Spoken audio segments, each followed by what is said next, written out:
하나님 앞에서는 가난한 자도 없고 부요한 자도 없습니다.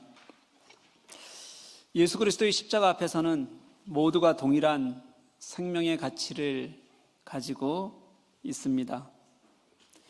그렇기에 그 하나님의 마음 그리고 예수 그리스도의 복음 안에서는 누구도 차별받지 않습니다. 아무리 가난하고 절망적인 환경 속에 있다고 할지라도 나를 구원하시기까지 죽으신 그 예수 그리스도로 인해 우리는 구원을 얻은 자입니다. 다시 일어설 수 있고요. 그래서 가난해도 그 예수 때문에 자랑할 수 있습니다. 이게 가난한 자가 높음을 자랑하는 겁니다. 또 아무리 부자라도 그건 세상에서 얻은 것이라면 진짜 자랑은 내 속 깊은 곳의 죄악마저도 용서하신 그 은혜로 인해서 우리는 살아가고 있다는 것을 자랑해야 합니다. 그것이 부한 자가 낮음을 자랑하는 것입니다. 이제 오늘 본문인 10절 하반절 11절은 왜 부자가 낮음을 자랑해야 하는지를 우리들에게 잘 가르쳐주고 있습니다. 지난주에 본문이었던 10절 상반절 말씀을 제가 세 번역으로 한번 읽어보도록 하겠습니다. 여러분들은 보십시오. 부자는 자기가 낮아지게 된 것을 자랑하십시오. 현대인의 성경은 이렇게 해석했습니다. 부한 형제는 하나님이 자기를 낮추실 때 기뻐하십시오. 아마도 말씀에서 하고 싶은 말은 이거일 것 같습니다. 낮아지는 것이 하나님의 은혜이고 하나님의 축복이라는 뜻이 될 것입니다. 하나님은 가난한 자와 소외된 자들뿐만 아니라 부자에게도 동일하게 그 생명을 향한 안타까움을 가지고 계십니다. 그래서 그들을 낮추고 싶어 하시는 거예요. 다 가지고 많이 가진 이들이 낮출 것이 무엇이 있겠습니까? 그들이 낮춤을 받을 수 있는 유일한 것은 심령이에요. 마음이에요. 예수 그리스도의 십자가 앞에서 나를 발견하게 하고 나를 보게 하시는 게 그게 은혜입니다. 지난주 말씀대로 나의 깊은 속에 있는 죄악을 하나님 앞에서 발견하게 하시는 것이 은혜입니다. 그때 그 죄악 속에서 나를 건지신 주님을 진실하게 만날 수 있게 되고, 그렇게 주님을 만났을 때 나는 주님을 만났다, 이렇게 자랑할 수 있게 된다는 뜻입니다. 구원받은 사람이 그 구원의 은혜를 먼저 깨닫지 않고서는, 그게 얼마나 큰 은혜인지를 알지 않고서는, 그것도 마음 깊이 주님으로 만나지 않고서는 우리가 아무리 신앙생활을 오래 해도 참 신앙이 무엇인지 깨달을 방법이 없기 때문에 그렇습니다.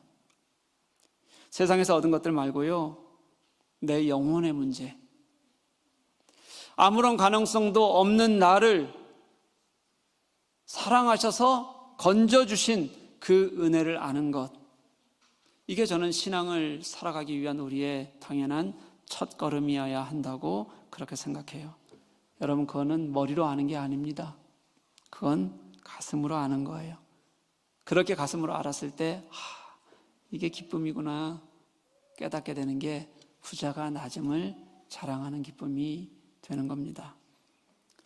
왜 그걸 기뻐해야 될까요? 가진 거 가지고 기뻐하면 안 됩니까?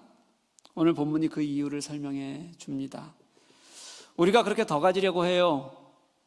그리고 많이 가지려고 해요. 그래서 얻은 것들은 그 모든 것을 뭐라고 말씀하시냐면 다 풀의 꽃과 같이 사라질 것, 이렇게 표현해요. 여러분, 사막에 있는 풀이 어떻겠습니까? 해가 없을 때는 잠시 괜찮을 것 같아요. 잠시 필 수 있지만, 하지만 사막에 해가 돋고 해를 머금은 뜨거운 바람이 살짝 불어 지나가면 풀은 시들고 꽃은 떨어져 그 아름다움은 하루를 넘기지 못하게 됩니다. 야고보는 아마 이 말씀을 본인이 생각해만 말은 아닌 것 같아요. 이사야서 40장 6절 8절 말씀을 야고보는 잘 알고 떠올렸을 겁니다. 여호와께서 이사야에게 이렇게 말씀하세요. 말하는 자의 소리여 외쳐라. 이사야가 묻습니다. 하나님 뭐라고 외칠까요? 그때 하나님의 음성이 이거였어요. 모든 육체는 풀이요 그의 모든 아름다움은 들의 꽃과 같으니 풀은 마르고 꽃이 시들면 여호와의 기운이 그 위에 불미라. 이 백성은 실로 풀이라. 풀은 마르고 꽃은 시드나 우리 하나님의 말씀은 영원히 서리라 하라. 계속 반복해서 풀과 꽃은 시들고 없어질 것이다. 그것은 여호와의 바람 하나로 끝나는 거다. 그러니 영원한 하나님의 말씀 앞에 서라 라고 계속 반복하고 있다는 거예요. 여러분, 풀이 꽃을 피우는 시간은 그리 길지 않습니다. 한번 시들기 시작한 꽃은 그저 삽시간에 시들고 초라해집니다. 보기에도 안타까울 정도로 그렇게 볼썽사납게 되어져 갑니다. 그런데 하물며 사막의 뜨거운 바람 앞에서 그 풀들이, 그 꽃들이 어떻게 견디겠어요? 견뎌낼 식물이 없습니다. 꽃이라면 더욱더 그렇습니다. 부자가 얻었다고 생각하는 것들이, 너희들이 얻었다고 생각하는 물질이 이와 같다. 부한 자의 그 행하는 일이 이와 같이 쇠잔할 것이다. 스쳐 지나간다. 사라질 것이다. 이런 뜻이에요, 여러분. 여기는 주님께서 그냥 하시는 말씀이 아니라 예언적 요소를 담고 있어요. 그렇게 될 거라는 거예요, 무조건.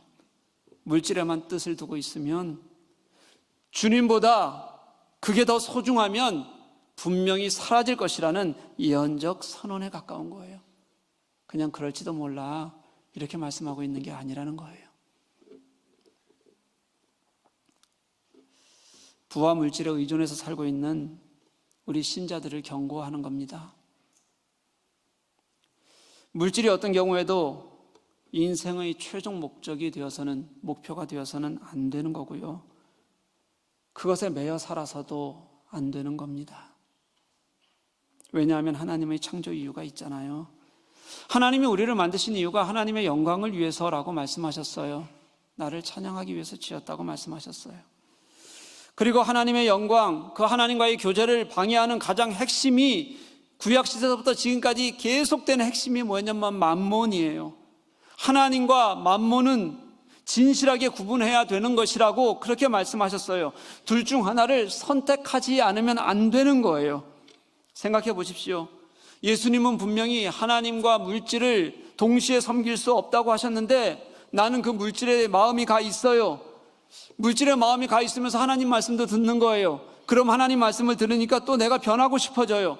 그런데 물질에 가 있는 이 마음은 그대로 두고 내가 하나님을 만날 수는 없을까? 이 마음은 그대로 두고 어떻게든 합리화하면서 하나님을 만날 수 없을까를 고민하기 시작해요. 이게 무한 반복되는 거예요. 무한 반복. 그게 반복될수록 물질에 사로잡힌 나의 모습을 깨닫고 주님께 돌아가려고 애쓰는 것이 아니라 물질과 하나님을 같이 섬겨도 괜찮다는 자기 합리화에 빠지게 돼요. 그게 지금 현대 사회를 살아가는 우리 신자들의 모습이에요. 그러지 말자는 거예요, 여러분. 그래서는 안 된다는 거예요. 하나님은 그래서는 안 된다는 것을 이사야를 통해서 당시에 가장 쉽게 그들이 이해할 수 있는 방법으로 설명하는데, 그게 사막에 피어있는 풀과 꽃들, 그것이 열풍에 의해서 얼마나 쉽게 시드는지 한번 봐라, 그렇게 가르쳐주고 있다는 거예요.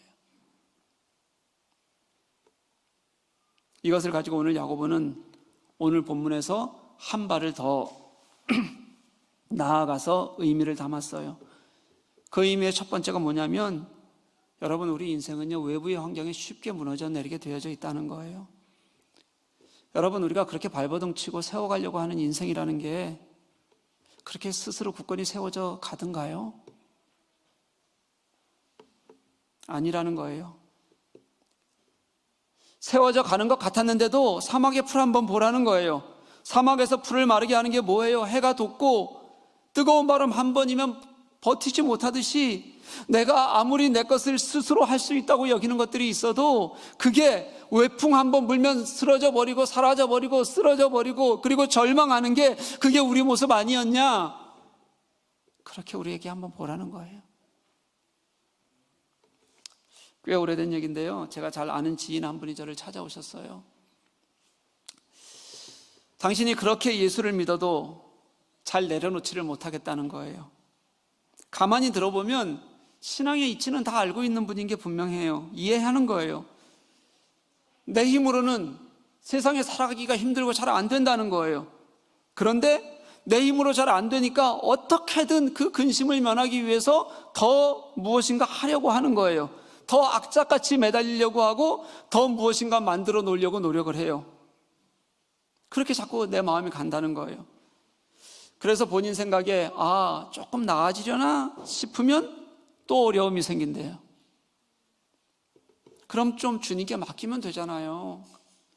이게 아니었구나 하고도 돌아오면 되잖아요. 내가 왜 이 삶을 살아가고 있는지 좀 돌이켜보는 계기가 되면 좋잖아요. 그것도 안다는 거예요. 그런데 하는데도 불구하고 또 한번 그렇게 무너지고 나면 더 불안해서 또 더 세상에 집착하게 된다는 거예요. 제가 안타깝기도 하고 답답하기도 해서 그래서 그랬어요. 그렇게 불안하게 생각하는 그 세상을 내 손에서 놓지 않는 한 그 불안과 세상에서 기대려는 마음은 절대 버려지지 않습니다. 주님은 그 반대편에 서 계시는데 주님을 등지고 세상 속에서 자꾸 주님을 찾으니 그 반대편에 서 계신 그 주님이 내 눈에 들어올 리가 없습니다. 주님이 진정한 내 안식이 되려면 주님께로 내 얼굴이 돌려져야 되는 겁니다. 내 마음이 가야 되는 겁니다. 그런데 여러분, 우리가 대부분 그렇지 않습니까? 우리가 그렇게 똑같이 사실은 똑같은 시간을 살아가고 있는 것 아닙니까? 외풍이 부는데 그 외풍을 맞으면서 내가 그곳에서 무엇인가 얻을 수 있는 것이 있다고 생각하고 그곳에서 얻어야 그게 만족이라고 생각하면서 그러면서 우리는 살아가요. 그런데 오늘 말씀은 이렇게 말하는 거예요. 그렇게 얻으려고 하는 것들이 외풍 한번 불면 사라질 거야. 그건 영원한 것이 아니에요, 여러분. 그 외풍 앞에서 누구라도 주님 없으면 무기력해지는 거예요.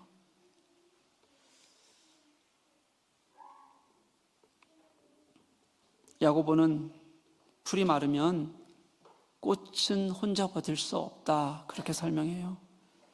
여러분, 꽃이 아무리 아름다워도요, 풀이 마르면 함께 쓰러지게 되어져 있어요. 인간이 아무리 화려하게 꽃을 피워도 자신의 부와 영광을 자랑하는 것이 허무한 것이라는 거예요. 이것을 야고보는 11절 말씀에 뭐라고 얘기한다고요? 부한 자는 그 하는 일이 이와 같이 쇠잔할 것이다, 이렇게 말해요. 꽃들 지는 거 안 보이냐? 똑같아지는 거야. 언제라도 예고도 없이 불어닥칠 수 있다는 거예요. 야고보는 하나님의 말씀으로 이 땅의 일이 우리 눈으로 보는 것, 이 우리 눈으로 보고자 하는 그 부유함의 외관을 뚫고 들어가면 그 밑바탕에 있는 그 처절한 비참한 현실에까지 우리가 어떻게 이르게 될 것인지를 그냥 들어있는 꽃만 봐도 알 수 있는 거 아니냐? 알 수 있는 거 아니냐? 그렇게 우리들에게 분명하게 보여주고 싶어 하는 거예요. 그렇게 하나님이 인도하셨다고, 늘 하나님이 인도하셨다고 하다가 조금만 어려운 환경에 놓이면 무기력해지고, 하나님이 인도하셨다고 자랑하던 그 것들마저도 하나님을 향해서 원망을 내뿜는 게 왜 그렇겠어요, 여러분? 그때는 하나님이 하신 일이고 지금은 하나님이 하신 일이 아니라서요? 그때는 나를 사랑하시고 지금은 나를 사랑하지 않으셔서요? 그럴 리가 있습니까? 하나님은 동일하세요. 마음은 내게 있었던 거예요. 내가 하나님을 의지하진 게 아니고 하나님이 하셨다고 얘기하지만 세상을 의지했기 때문에 그런 거예요. 주님보다 부와 물질에 더 신경을 썼고 그렇게 쓰고 있으면서 하나님이 내게 빼앗아 갈 리가 없을 것이라는 생각으로 신앙생활을 했는데 그게 무너지니까 하나님께서 시들게 하시니까 흔들리고 마는 거예요. 그러지 말라는 거예요, 여러분. 하나님이 변하실 리가 있습니까? 세상 것은 우리에게 안정과 그리고 평안을 제공해 줄 것처럼 보이지만 여러분, 오래 가지 않습니다. 경험해 봐서 알잖아요. 금방 사라져요. 아무리 많이 가져도, 아무리 화려해도 사라질 테니 제발 우리 거기에 매이지 말고 주님께 돌아가자. 우리 좀 주님께 돌아가자. 이 세상에서 그렇게 성취를 맛보았다가 다 포기하는 것을 너무 잘 경험한 사람이 사도 바울이에요. 그는 잃기 전에 스스로 깨달았어요. 자기가 가지고 있던 그 화려한 스펙이 당시로서 모든 사람과 비교해봐도 0.01%에 들어갈 수 있는 그 능력을 가진 사람이 그게 아무것도 아니라는 것을 주님을 만나고 깨닫게 됐어요. 빌립보서 3장 7절 8절 말씀입니다. 그러나 무엇이든지 내게 유익하던 것을 내가 그리스도를 위하여 다 해로 여길 뿐더러 또한 모든 것을 해로 여김은 내 주 그리스도 예수를 아는 지식이 가장 고상함을 인함이라. 내가 그를 위하여 모든 것을 잃어버리고 배설물로 여김은 그리스도를 얻고 그 안에서 발견되려 함이니. 오히려 내가 가진 게 주님께 해가 되더라. 주님을 따르는데 해밖에 되지 않더라. 그래서 나는 내가 가진 것들을 다 잃어버리고 다 배설물로 여기려도 괜찮다. 그리고 내가 얻고자 하는 것은 예수 그리스도 그분이시다. 그 예수 그리스도를 얻고 그 안에서 내가 발견된다면 그것으로 족하다는 게 사도 바울의 마음이었어요. 제가 지나던 분 한 분이 몇 년 전에 폐암으로 죽었습니다. 지난 9월 달이 6주기였어요. 같이 시민운동을 하던 분이었는데 정말 치열하게 세상과 맞서서 싸우면서도 늘 즐겁게 웃으면서 일하는 것을 놓치지 않았던 그런 분이에요. 그분은 우리가 살아가는 세상에는 너무 소중한 게 많다는 얘기를 늘 했어요. 생명, 평화, 정의, 환경, 우리가 속물처럼 매달리는 재물의 가치보다 훨씬 더 크다는 걸 늘 우리들에게 가르쳐주고 이야기했어요. 그런 삶을 살아가는 게 아름다웠던 분이었어요. 그러다가 폐암에 걸렸어요. 1년 정도 투병 생활을 하다가 죽었는데 그가 죽기 전 병상에서 마지막으로 이런 말을 했습니다. 죽음은 끝이 아니라 새로운 시작이다. 그러니 지금은 두렵지만 두려워하죠, 죽음을. 그 두려움을 잘 설득해서 이제 내게 다가올 새 삶을 받아들이자. 그게 내가 지금까지 살아온 이 땅에서의 시간에 대한 마지막 예의일 것이다. 두려움 속에서도 진짜 소중한 것을 지키려고 했던 마음이라는 게 너무 잘 느껴졌어요. 아마 그게 그는 당신이 믿었던 하나님이 그에게 주셨던 참 것에 대한 소망이었을 겁니다. 가장 가치 있게 여기는 것이 부와 물질이 아니라 하나님 나라였던 사람이 가질 수 있었던 마음이라는 걸 저는 분명히 봅니다. 사랑하는 교회 여러분, 우리 진심으로 나의 마음을 알 수 있기를 소망합니다. 그럼 어떻게 하면 내 마음을 알 수 있을까요? 어떻게 내가 지금 세상을 향해 있는지, 주님을 향해 있는지 알 수 있을까요? 생각보다 간단합니다.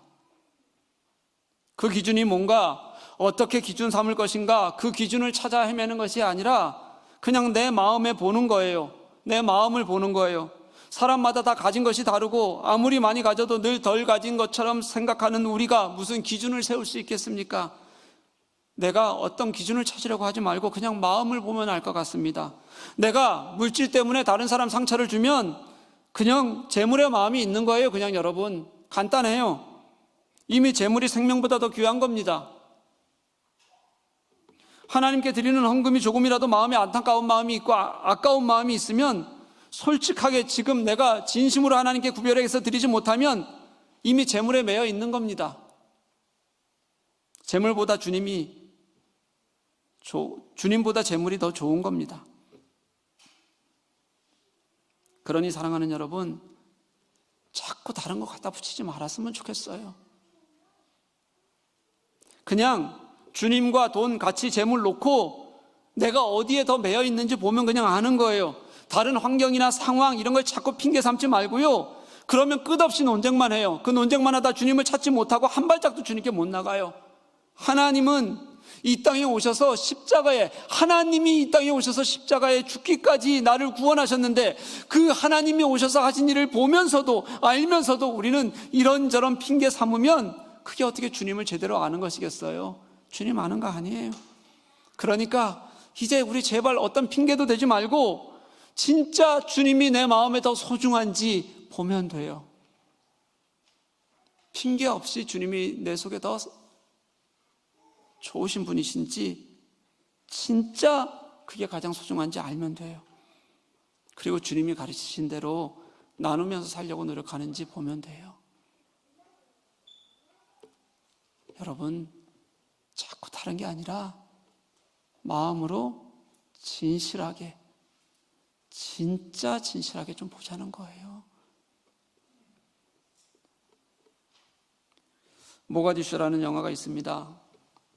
지금 우리나라는 잘 사는 나라인데 G7 초청국이 되기도 하고 또 한일과 세계를 휩쓸고 있고, 그러니 원래부터 우리나라가 이렇게 잘 살았던 것 같고 국제사회에서 인정받은 것 같지만 그렇지 않아요. 우리가 유엔에 가입한 게 1991년입니다. 얼마 안 됐어요. 유엔에 가입한 게요. 남북이 동시에 1991년 9월에 가입하게 돼요. 모가디슈라는 이 영화는요, 이 1990년에 이제 유엔 가입을 하기 위해서 아프리카에 공을 들일 때 소말리아의 수도인 모가디슈에서 내전 상황을 그린 영화예요. 1990년에 이제 남한이 유엔 가입을 위해서 애쓰고 있는데 그때 그 내전이 발생하고요. 내전이 발생하니까 급박한 상황이 되잖아요. 생명을 구하기 어려운 상황이 되잖아요.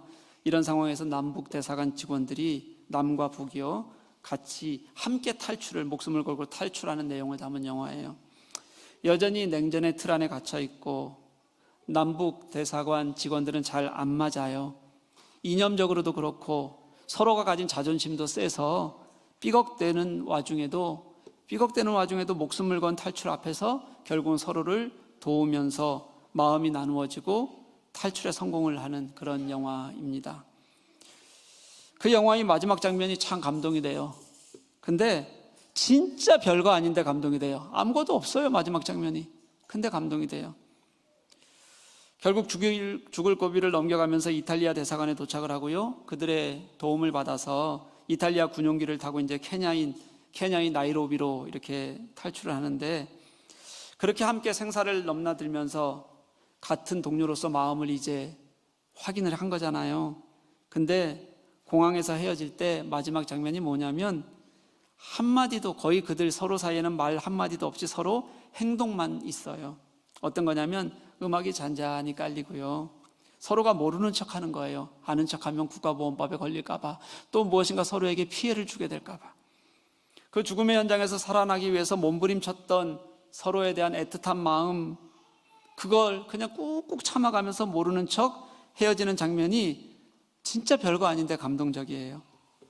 여전히 냉전 체제잖아요. 그때는 국가보안법이 서슬퍼렇게 살아있던 그런 시대예요. 그런 시대에 같은 현장에서 숨을 부대끼고 있었던 남과 북의 사람들이 그 감정을 가슴속에만 두는 거예요. 서로를 향해서 고개를 단 한 번도 돌리지 않아요. 순간순간 아이들도 그렇고 어른도 그렇고 누군가가 고개를 돌리고 싶어하는 몸짓이 있으면 그것을 꾹꾹 참고 막으려는 사람이 있어요. 참자 그런 거예요, 그냥. 그리고 마지막 순간까지 한 번쯤 돌아보았으면 좋겠는데 라는 그 간절함만을 가지고 영상이 채워지다가 그냥 그것으로 끝이 나요. 아무도 안 돌아봐요. 제가 그걸 보면서 이런 생각을 했어요. 생존이 중요한 시간이 되면, 진짜 생명이 중요한 시간이 되면 모든 게 다 의미가 없어지는데 뭘 그리 많이 갖고 싶은 게 있을까? 그것 때문에 서로 상처 주고 상처받으며 살아갈까?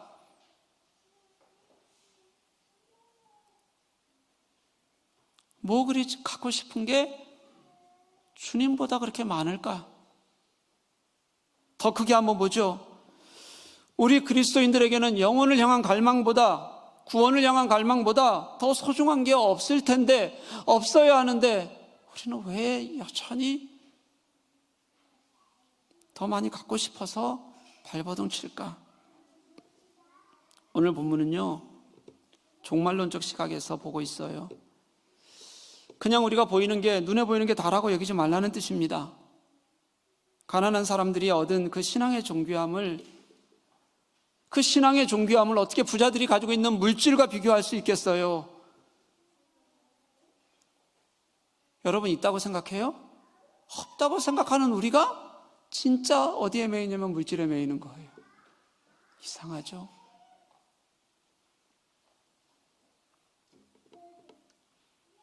부자들의 존귀라는 건 사막의 열풍에 사라질 것들이지만, 진실한 우리 안에 신앙의 존귀함은 주님이 오실 마지막 때에 가장 아름답게 빛나게 될 겁니다. 그때까지 여러분 붙들고 계셔요. 마태복음의 산상설교를 보면 이렇게 말씀합니다. 마음이 가난한 사람들은 행복합니다. 하나님 나라가 그들의 것이기 때문입니다. 아무리 핍박을 받아도 행복하고 존귀한 이유는 내게 주님이 계셔서입니다. 아무리 많이 가져도 그것을 자랑하기보다는 저 깊은 곳에서 주님을 만나야 되는 이유는 마지막 때에 그게 사라지고 책망받을 것이 될 것이기 때문에 그렇습니다. 사랑하는 교회 여러분, 우리 마음이 가난해졌으면 좋겠습니다. 세상 것을 더 갖고 싶은데 못 가져서 조바심 내는 그런 찌질한 가난함 말고요, 세상에 어떤 어려움이 있어도, 때로는 내가 지금 부함이 있어도 내가 가진 어떤 것으로 나를 판단하거나 차별하거나 나의 존재를 규정짓지 못한다는 어떤 환경 속에서도 주님이 나의 온전한 존재의 기쁨이시라는, 그래서 그 주님 때문에 내가 어떤 것에 처해도 괜찮다는 그 가난함을 우리가 가졌으면 좋겠어요. 그때 우리는 진짜 자유해질 수 있습니다.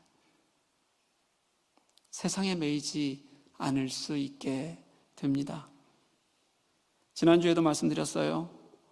예수님은 가난한 목수의 아들로 태어나서 가난한 사람들의 자리에서 살아가셨습니다. 그들이 하나님 나라의, 가난한 자들이 하나님 나라의 상속자라고 말씀하셨습니다. 사랑하는 교우 여러분, 사막의 뜨거운 바람에 사라져버릴 그런 세상의 것이 아니라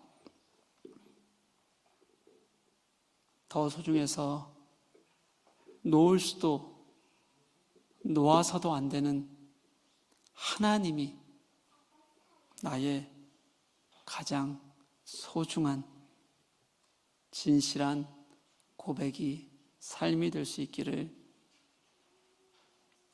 주님의 이름으로 간절히 축복합니다.